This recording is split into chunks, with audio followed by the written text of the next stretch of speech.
Halo teman-teman, perkenalkan nama aku Anissa Bahar dari jurusan Entrepreneurship Business Creation di Bina Nusantara. Kali ini aku akan membahas terkait salah satu bagian penting dari business plan, yaitu company description. Kenapa sih bagian ini tuh penting dan apa saja sih yang harus dimasukkan di bagian company description ini? Yuk, mari kita bahas. Jadi, company description itu adalah bagian yang memberikan gambaran secara umum terkait identitas dari suatu perusahaan atau karakteristik dari suatu perusahaan. Nah, bagian ini tuh penting karena membantu pembaca atau calon investor untuk memahami terkait perusahaan kita, termasuk mulai dari tujuannya, struktur, dan keunikan bisnis yang kita miliki. Tujuan utama dari company description ini adalah yang pertama, menjelaskan identitas atau visi misi dari suatu perusahaan. Yang kedua adalah memberikan informasi secara mendalam untuk calon investor ataupun kepada mitra bisnis. Kemudian yang ketiga adalah menonjolkan keunikan yang dimiliki oleh suatu perusahaan dibandingkan dengan kompetitor yang ada. Nah, di company description ini ada 11 bagian yang harus diisi. Yang pertama adalah company name atau nama dari suatu perusahaannya itu apa namanya. Kemudian yang kedua adalah mission statement atau visi misi yang dimiliki oleh suatu perusahaan itu apa saja. Kemudian yang ketiga adalah form of business atau bentuk usaha dari suatu perusahaannya itu berbentuk apa. Kayak misal berbentuk CV atau PT. Kemudian juga harus dijelaskan bahwasannya suatu perusahaan ini lebih fokus ke bisnis to bisnis atau bisnis to customer atau bisnis to pemerintah. Kemudian yang keempat adalah kita harus memastikan terkait trademark atau merek dagang, kemudian juga hak cipta dan legal issue terkait tentang perusahaannya kita harus memastikan.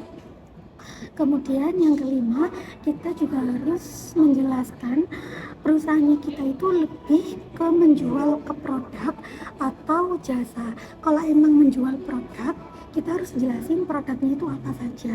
Kalau ke service, kita juga harus menjelaskan jasa yang kita berikan ke customer itu apa saja.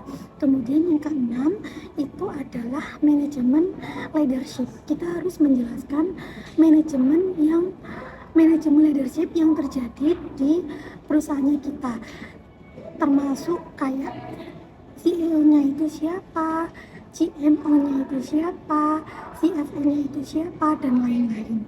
Kemudian yang ketujuh itu ada location. Kita harus menjelaskan lokasi dari bisnis kita itu ada di mana. Kalau emang memiliki sebuah cabang, kita juga harus menjelaskan cabangnya itu ada di mana aja. Kemudian yang kedelapan itu adalah development stage atau tahap pengembangan dari bisnisnya kita itu udah ada di tahap mana, apakah udah stabil atau masih dalam tahap berkembang gitu.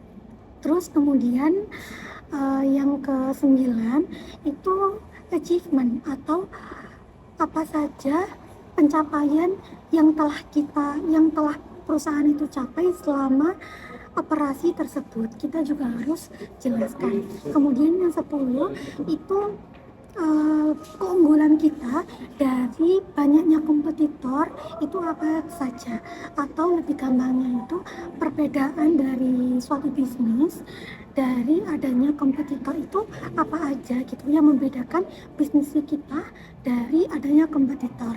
Kemudian yang ke-11 atau yang terakhir itu finansial status atau kondisi keuangan dari suatu perusahaan kita itu kayak gimana gitu. Dengan menyusun company description secara rinci, kita dapat menunjukkan kepada calon investor kalau emang perusahaan kita itu memang memiliki fondasi yang kuat untuk mencapai kesuksesan.